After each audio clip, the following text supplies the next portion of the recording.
کہ اسلام ایک پیشے کو ناپسند کرتا ہے اور وہ ہے مانگنے کا پیشہ، ہاتھ پھیلانے کا پیشہ، سوال کرنے کا پیشہ، اس کو ناپسند کیا ہے۔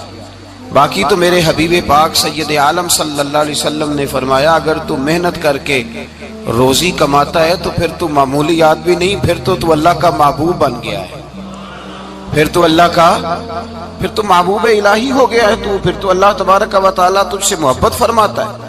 اگر تو محنت کرتا ہے، مشقت کرتا ہے، آگے بڑھتا ہے، روزگار کے لیے نکلتا ہے، پھر تو اللہ کا محبوب ہے۔ نبی کریم علیہ السلام نے مزدور کو جو سب سے بڑا درجہ عطا فرمایا، سب سے بڑا مقام عطا فرمایا، وہ یہ ہے، کسی صحابی نے پوچھا یا رسول اللہ صلی اللہ علیہ وسلم سب سے اچھا کھانا کون سا ہے؟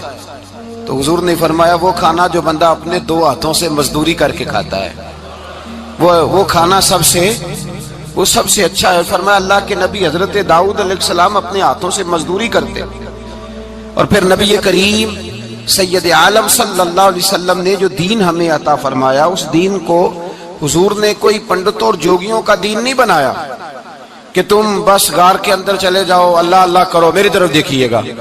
یہ نہیں فرمایا کہ تم بس ٹھیک ہے آ جاؤ مسجد تسبیح پکڑ لو، کوئی اور کام نہ کرو، بلکہ حکم دیا ہے کہ کسب معاش کرو، محنت کرو، جد و جہد کرو، ہاتھ ہلاؤ۔ قرآن مجید فرقان حمید نے کہا وَجَعَلْنَا اللَّيْلَ لِبَاسًا، رات تمہاری پردہ پوشی کے لیے بنائی گئی ہے، رات تمہاری پردہ پوشی کے، وَجَعَلْنَا النَّهَارَ مَعَاشًا، اور فرمایا دن تمہارے رزق کمانے کے لیے بنایا گیا، جد و جہد کے لیے۔ حضرت عیسیٰ علیہ السلام کی ایک نوجوان سے ملاقات ہوئی تو فرمایا تو کیا کرتا ہے؟ کہنے لگا میں عبادت کرتا ہوں۔ تو فرمایا کھاتا کہاں سے ہے؟ کہنے لگا میرا بھائی کمائی کرتا ہے تو وہ مجھے اس میں سے حصہ دیتا ہے۔ تو آپ فرمانے لگے پھر تو عبادت گزار نہیں، تیرا وہ بھائی تجھ سے زیادہ عبادت گزار ہے، جو تیرے لیے یہ بندوبست کرتا ہے، جو تجھے یہ جد و جہد کر کے دیتا ہے، وہ تیرے لیے۔ حضرت عمر فاروق رضی اللہ تعالیٰ عنہ نے اپنے دور خلافت میں شوق دلایا صحابہ کو، محنت کرنے کا شوق۔ ہمارے معاشرے کے اندر لوگ دوسرے کی کمائی پر وقت گزارنا چاہتے ہیں، دوسرے کے مال پر نظر رکھتے ہیں، مجھے کچھ سسرال سے مل جائے، کچھ مجھے رشتہ داروں سے مل جائے، کچھ مجھے دوست احباب سے مل جائے، کچھ مجھے باقی جگہوں سے مل جائے۔ لوگ مختلف جگہوں پہ نظر رکھتے ہیں اور مختلف ہیلوں اور بہانوں کے ساتھ دوسرے کا مال ہڑپ کرنے کی کوشش کرتے ہیں۔